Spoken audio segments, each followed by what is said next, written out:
پردہ. امامنا مہدی موعود علیہ السلام کے دور میں بھی پردہ تھا. خراسان کا سفر ہے. امامنا مہدی موعود علیہ السلام نے فرمایا کہ پردے کا خیال ہونا چاہیے. بھلے کھانا پینا نہ ہو لیکن شریعت کی توہین جائز نہیں. جنگل میں جب قدم رکھا تو ایسے کانٹے دار درخت کہ جن کی وجہ سے صحابیوں کے کپڑے پھٹ رہے تھے تو بیویوں کی اوڑھنیاں ردائیں بھی پھٹ گئی. جیسے ہی اوڑھنیاں تار تار ہونے لگی, بوسیدہ ہو گئی, پھٹنے لگی, تو انہوں نے دیکھا کہ صحابہ مرد موجود ہیں, ہمارے بال نظر آ رہے ہیں, بالوں کی حفاظت کرنا چاہیے. دیکھا تو ایک بیل رکھی ہوئی ہے, بڑ کے جھاڑ کی بیل. وہ فوراً بیل کو توڑی اور فوراً سر پہ باندھنے لگی کہ بال نہیں چھپنا چاہیے. جیسے ہی کچھ وقت گزرا, بیل ایک دن کے بعد, 2 دن کے بعد سوکھنے لگتی ہے تو سکڑنے لگتی ہے. وہ بیل سکڑنے لگی تو سر دبنے لگے, بیویوں کے سروں میں درد ہونے لگا, یہاں تک کہ کچھ بیل زخم دینے لگے, خون سروں سے بہنے لگا. دیگر گھر کے آدمی بولتے ہیں اے بی بی پردہ اتنا بھی ضروری نہیں کہ تم اس میں مر جاؤ, اس میں گھٹ جاؤ, اس میں ختم ہو جاؤ. دیکھو تم سے خون بہ رہا ہے, تمہارے سروں سے خون بہ رہا ہے. تو بیویاں کہتی ہیں مرتی ہے تو مر جائیں گے لیکن اپنے آپ کو بے پردہ نہیں ہونے دیں گے. حضرت بی بی فاطمہ خاتون جنت رضی اللہ تعالیٰ عنہ کیا فرماتی ہے حضرت مولا علی سے کہ اے مولا علی, اس جسم کو کسی غیر مرد نے بحالت زندگی کبھی نہیں دیکھا ہے. میں یہ چاہتی ہوں کہ میرے مرنے کے بعد بھی میرے جنازے کو کوئی غیر مرد نہ دیکھے, کوئی غیر مرد میرے جنازے میں نہ آئے, کوئی غیر مرد میرے جنازے کو نہ دیکھے. اور ایسے وقت میں میرا جنازہ لے جانا جبکہ دن بھی نہیں رات ہے, تاکہ رات کے اندھیرے میں رات کی وجہ سے اتنا بھی نہیں دیکھے, کوئی شریک نہ ہو میرے جنازے. اتنا حیا, اتنا پردہ. آپ نکاح پڑھتے ہیں, نکاح کی پہلی شرط ہے کہ اپنے بیوی کو کھانے پینے روٹی چٹنی سے پوری طریقے سے اس کو جو ہے عطا کرنا, ہر چیز مہیا کرنا, اور ساتھ ساتھ اس کے پردے کا خیال رکھتے ہوئے اس پہ ظلم نہ کرنا. اس کے پردے کا خیال کرنا نکاح کی شرط میں ہے. جب تک بیٹی گھر میں رہتی ہے وہ پردے کی ذمہ داری باپ کی اور بھائی کی ہوتی ہے. جب وہ بیٹی کسی کی بیوی بن جاتی ہے وہاں سے شوہر کی ذمہ داری ہوتی ہے کہ وہ اپنی بیوی کے پردے کا خیال کرے. ارے ہمارا دین کیسا ہے, آپ خود بیویاں عورتیں دیکھتی ہیں, زندگی تو کیسا بھی لہنگوں میں گزار لیتی ہے, گھوم لیتی ہے, لیکن مرنے کے بعد عورتوں کے جنازوں کو بندے لگائے جاتے ہیں, ان کو پنجرے پہنائے جاتے ہیں تاکہ ان کا جنازہ کوئی نہ دیکھے. واہ رے دنیا, واہ رے عورتیں, واہ رے دین, واہ رے مہذبیت. زندگی بھر اپنے جسم کا جنازہ دکھاتے پھرے, جب جنازہ صحیح میں نکل گیا تو جب پردہ کر رہے ہیں. کیسی مہذبیت ہے تمہاری, یہ کیسا دین ہے تمہارا. اٹھا کے پھینک دو وہ پنجرے, ضرورت نہیں ہے ایسے پنجروں کی.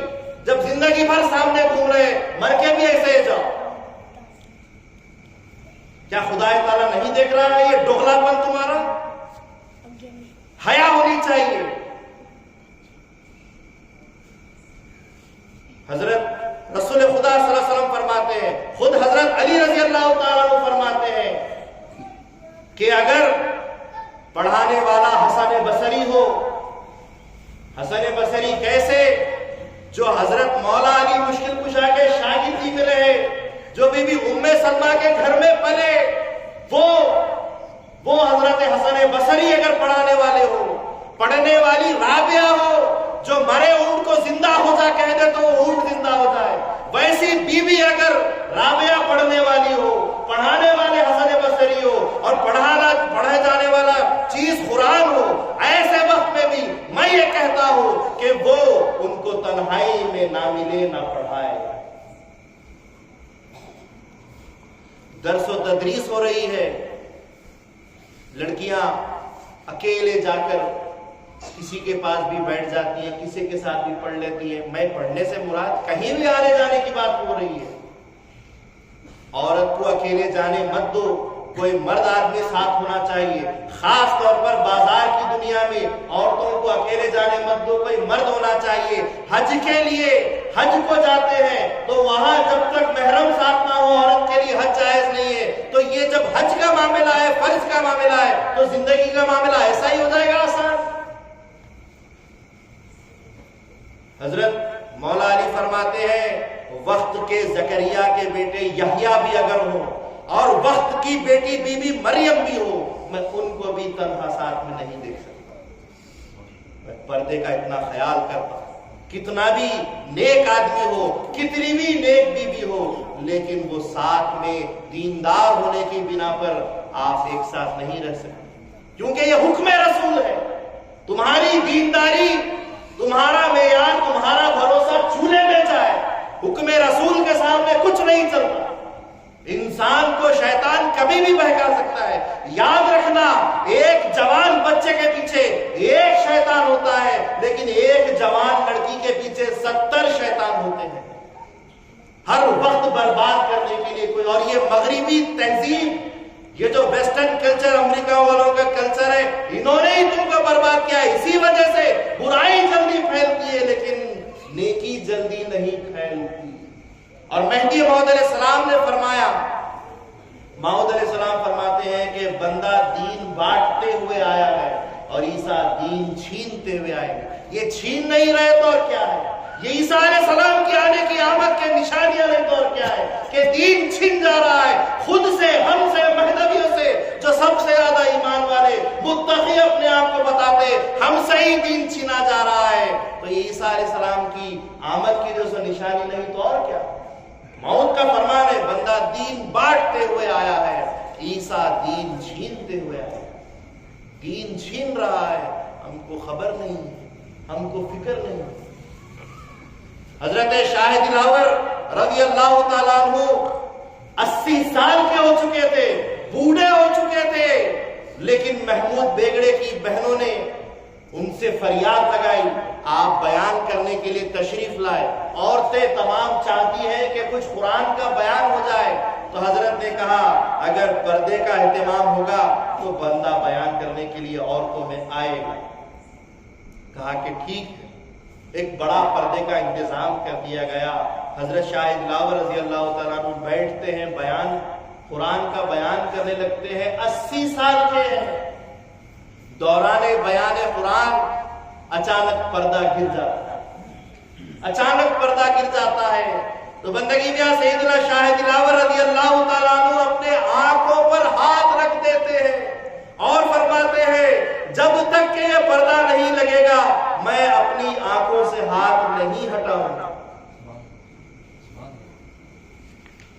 وہ بیویاں جو ان کے بیٹیوں کے اور پوتریوں کی مانند ہیں، اتنی زیادہ ان کے عمر میں فرق ہے، وہ کہنے لگی آقائی، مولائی دیکھ لیجئے ہم کو دیکھ لیجئے، خدا نہ دیکھ لیجئے، تاکہ قیامت کے دن ہماری بخشش کا یہ سامان بن جائے۔ ہم خدا سے کہہ دے ہم کو شاہ دلاور کی آنکھوں نے دیکھا ہے، ہم کو بخش دو، ہم کو ہمارے عمل پر ناز نہیں، بھروسہ نہیں، آپ کی ان آنکھوں پر ہم کو بھروسہ ہے جو خدا کو دیکھتی اور دکھاتی۔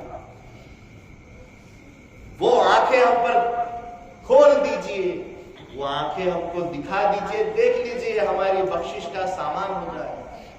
تو بندگی میں سیدنا شاہ دلاور رضی اللہ تعالیٰ عنہ فرماتے ہیں کہ نہیں بیٹیوں، نہیں بیویوں، بے شک تمہارا جوش ایمان یہ چاہتا ہے کہ میں تم کو دیکھ لوں، لیکن شریعت محمدی کہتی ہے کہ میں تم کو نہ دیکھوں۔ اور میں اتنا بڑا ابھی نہیں ہوا کہ رسول اللہ صلی اللہ علیہ وسلم کی شریعت کو چھوڑ کر، شریعت کی بات کو توڑ کر میں تم کو دیکھوں۔ جب تک پردہ نہیں لگے گا بیان نہیں کیا جائے گا۔ پردہ لگایا گیا، پھر بیان قرآن ہوا، پھر حضرت رخصت ہوا۔ یہ ضروری ہے، کتنا بھی اللہ والا اگر کوئی سامنے آئے، کتنا بھی نیکوکار اگر سامنے والا آئے، لیکن آپ کی حیا ہمیشہ پہلی ہونی چاہیے، آپ کا پردہ ہمیشہ پہلا ہونا چاہیے۔ میں آپ سے گزارش کر رہا ہوں کہ خدا را کل تک جو تھے وہ تھے، آج حقیقت میں اپنے دل میں ایمان پیدا کرتے ہوئے اپنے آپ کو بیدار کرے۔ سوتے ہوئے ہیں، اب جاگ گئے تو جاگ جائیے اور کچھ کر دکھائیے۔ اگر یہ بات آپ پر اثر کر رہی ہے تو میں ابھی کچھ دن ہوں، میں کیا ہوں، مجھے کیا دکھانا ہے؟ میں تو کل مرتا ہوں، ایک سانس لینے سے پہلے مر جاؤں، خدا کی مرضی ہو تو۔ خدا کو دکھانا ہے، خدا کے رسول کو دکھانا ہے، قبر میں جانا ہے۔ اے میری ماں بہنوں، اللہ تبارک و تعالیٰ قبر میں بڑا زبردست عذاب دیتا ہے جو عورتیں پردہ نہیں کرتی۔ ان کی آنکھیں نوچی جاتی ہے قبر میں جن سے غیر مردوں کو دیکھا ہے، وہ چہرہ نوچا جاتا ہے جن سے کہ اپنا چہرہ لوگوں کو دکھایا ہے، وہ ہاتھ توڑے جاتے ہیں، کاٹے جاتے ہیں، پیسے جاتے ہیں جن سے غیر مردوں کو چھپا ہے۔ خلیرا بھائی ہے، پھپیرا بھائی ہے، وہ میرا بھائی ہے، کوئی بھائی حقیقی بھائی نہیں۔ سگا بھائی، سگا باپ، ماموں، چچا، دادا، نانا، ان کے سوا کوئی سگا نہیں ہوتا، اور اس کے بعد اگر ہے تو بیٹا یا پوتا۔ اس کے علاوہ سب کے سب نامحرم ہوتے ہیں، سب سے پردہ کرنا چاہیے۔ اب تک تو نہیں کیا، آپ کیا کر رہی ہو؟ اب ہوش آ گیا ہے، اب آنکھیں کھل گئی ہے تو ان آنکھوں کو پردے میں آ جانے۔ اگر ایسی آنکھیں تمہاری ہوں گی تبھی تم کو خدا کا دیدار ہو سکتا ہے۔ تم کوئی ولیہ نہیں ہو لیکن ولیہ بن سکتی ہو۔ ہمارا مذہب مہدویوں کا مذہب کسب کا مذہب ہے۔ ہم عشق اور اپنے عمل سے خدا کو کماتے ہیں، خدا کا قرب حاصل کرتے ہیں۔ ایسے ہی نہیں ملتا، عمل کرنا پڑے گا۔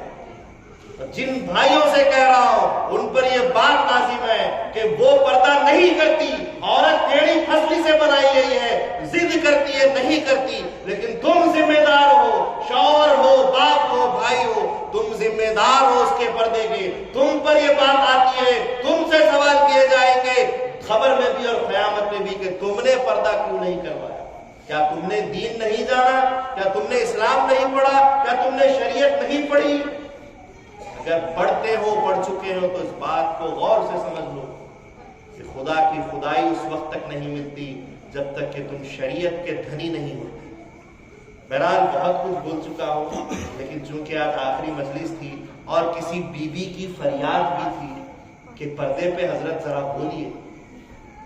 لوگ چڑھاتے ہیں مجھے، اگر میں پردہ کرنے کی کوشش کرتی ہوں تو لوگ مجھے مذاق کرتے ہیں، چڑھاتے ہیں، عورتیں ہی عورت کا مذاق چڑھا رہی ہیں۔ بہت عیب کی بات ہے، بہت بری بات ہے۔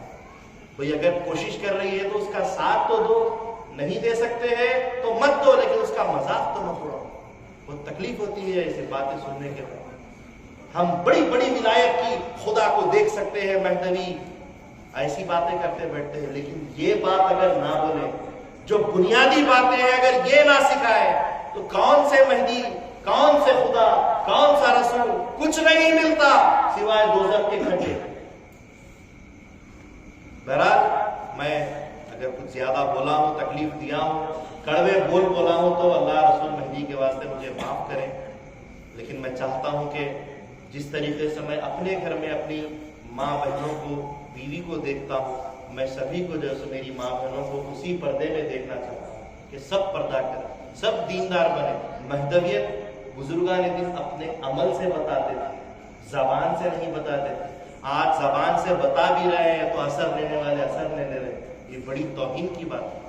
ابوالکلام آزاد اپنے تذکرے میں لکھتا ہے کہ مہدوی وہ مہدوی ہے زمین کی طہارت اور پاکی کے لیے فرشتوں کو اگر اتارا گیا ہے تو وہ مہدویوں کی صورت میں اتارا گیا ہے۔ مہدوی زمین کی پاکی کے لیے آئے ہیں، لیکن اگر ایسی پاکیاں ابوالکلام آزاد دیکھ لیتا تو کیا معلوم تذکرے میں اپنے کیا لکھا۔ بہرحال میں اللہ تعالیٰ سے دعا کرتا ہوں کہ اللہ تعالیٰ بولنے سننے سے زیادہ ہم کو عمل کی توفیق عطا فرمائے۔ اللہ تبارک و تعالیٰ ہم کو دین اسلام پر، شریعت پر چلنے کی توفیق عطا فرمائے۔ اللہ تبارک و تعالیٰ ہمارا معیار حقیقت میں اسلام نے جو بتلایا ہے ہم اس معیار پہ اللہ تعالیٰ ہم کو پہنچا دے۔ اللہ تعالیٰ ہماری عورتوں کو جو بھی عزت اسلام نے دی ہے ہم بھی وہ عزت ان کو دے دیں۔